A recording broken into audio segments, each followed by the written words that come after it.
guys, Frankie here. I'm an artist here in Sydney and I love what's going on YouTube, and I listen to readings all the time. So I thought I would bring my experience of tarot reading to YouTube as well, but with a little bit of a focus on how we use our creativity, or how using our creativity supports us. So this week I thought we would try a Celtic cross, and I'm just going to ask for some guidance for all of us of how our week will go. Oh wow, so we're the Magician. I don't know if you can see that. And we're crossed by the Five of Wands. And we've got lots of great stuff around us. Lots of people. Yeah, wonderful. Oh wow. It's really great. Yeah, so it's really interesting. As I look at us all, we're like the Magician. So that's us as creators, us using our creativity. We've got all the tools we require for whatever way we use our creativity. It means we are aligned, that it's a great time to be doing things. Now, when we say the crossing, it's like, what's the challenge with actually sitting down and doing your work, or creating that thing, or yeah, I don't want to limit it, however you use your creativity. And then the Five of Wands is like, this is the Mythic Tarot, the psychological dragons you have to conquer in order to just use your creativity. And this one is it real drama, or is it an internal conflict?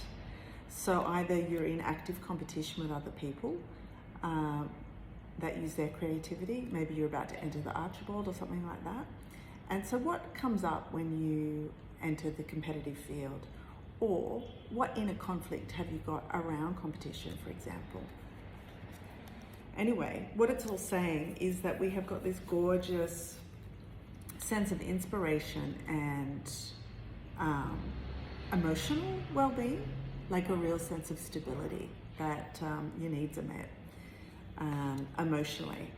And then around us, we have us as the Queen of Swords and the Queen of Wands archetype. So I really like this representation of the Queen of Swords, like the dangers of it only being thought. You can look at the difference of like the cool intellect, that's a necessary part of creativity, but it can be a bit barren, it can be a bit solitary, there can be a little bit too much criticism. Yeah, and I think what's required right now is more warmth. And whenever I think of warmth, and especially the Queen of Wands is the archetype of using creativity, like being really in tune with your gut, like instinct, like a really amazing actor. Like they are just really good at being in the moment and responding. And there's this magic to it. It doesn't mean they haven't had a lot of training that use their intellect. It's just that then they can incorporate it and trust the moment. That's like a big difference there. Oh, so maybe it's that way. So maybe when you were creating, you've been in that space, and now it's time to bring the cool judgment. Like step back from what you've been producing and look at your work with cool judgment and less emotion. Yeah, and I think when you do have all your needs met, it's easier to do that. Like you're not distracted by all the that feeling of more. Yeah. Oh wow, this is so great. So here we are. The Ten of Pentacles is all about just this wonderful stability. Really like the whole picture. Like you are the picture of stability, and success. Like in the material world, like it's a 10, you've got everything you need. And that is such a powerful feeling to bring into the world, that you're not desperate for more, that you've got everything. It's really nice. And from that place, you move forward with lovely, steady progress. The Knight of Pentacles. You continue on your mature path. Yeah, and you know, like as you collect more honey. But the idea is that you're already on your way. Like it's not a new project. Yeah, and then here we go at our work table. Like this is really interesting. This is the hopes and fears one. This is really like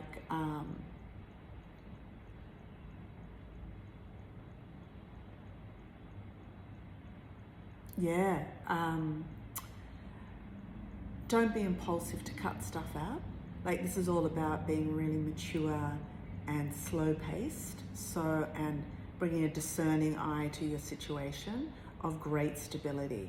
So this is just like, take your time with any choice that comes in, or any urges to make changes to your work, like slow down before you cut or change. And then moving forward to the outcome is this fascinating card. I've always found it so intriguing. So this is the guy in one of the Greek myths that is an architect of a labyrinth. So it's like, how do I solve this new input, like this new thing that's coming in? How do I might get some more info on that one, because it can mean lots of different things. So we might ask for another card on the Seven of Pentacles.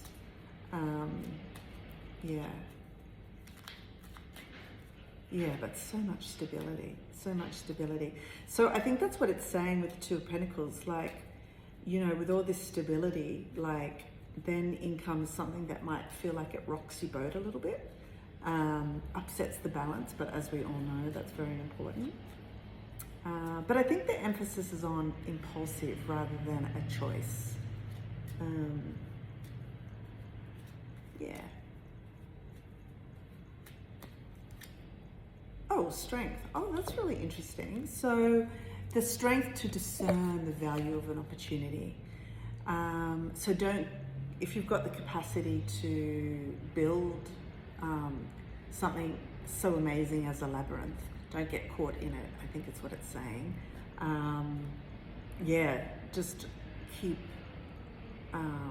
looking at the beautiful stability in your life and how enriching it is. And I think it keeps saying like enjoy this moment of stability before more change comes in.